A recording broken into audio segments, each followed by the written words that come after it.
Hey guys, good morning. Josh Black here. I'm doing a quick video on gesture drawing, and this is my first time doing audio describing my process, so hopefully you guys can understand some of the tips and ideas that I'm expressing as I'm doing this sketch. As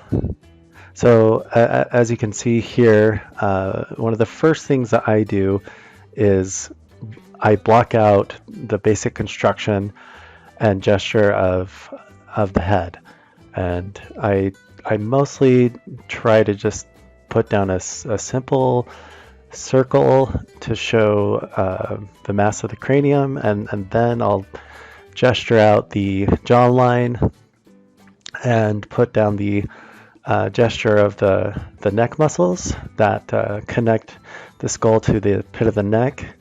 And from there, it's a little easier for me to do a gesture of the shoulder line and to get the midline of the torso, which is really important for kind of getting the overall gesture of the spine and the upper body.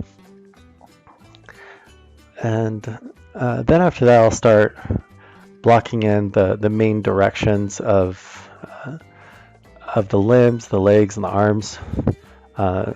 Again, usually I'm just blocking those out with very simple straights and curves, very loose lines. My priority is just to make sure that everything is in the right place. So I have a good foundation to kind of add detail onto later on. When I'm drawing the feet, I always tend to do a line on the floor to connect the feet to show the perspective, to make sure that the figure feels grounded.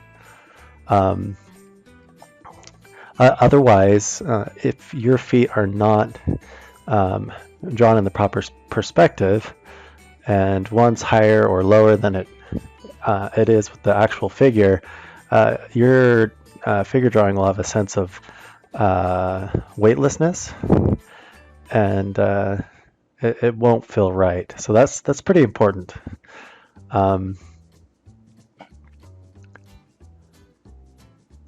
As I'm doing this sketch, you can also see that I'm not too worried about doing a combination of form creating lines and graphic shapes. I kind of go back and forth where I'm using wrapping tones and then almost graphic representations of different parts of the body, like those hands. I'm just roughly blocking in the silhouette of the hands. I'm not too worried about all the three-dimensional structure just yet. I can get to that later on if I have more time, but the whole purpose of a gesture is to quickly and precisely capture the overall mood, weight, and feeling of the pose.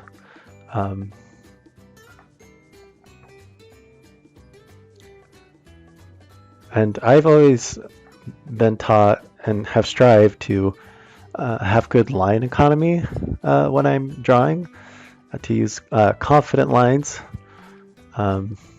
I try to think about the placement of those lines and then put it down with a sense of boldness, and overall that will definitely help your drawings have more appeal. Anyway, I hope this was helpful. I'll have more videos of my process in the future. Please subscribe if you haven't done so already, and I will keep producing. Hope you have a great day, and I'll see you next time.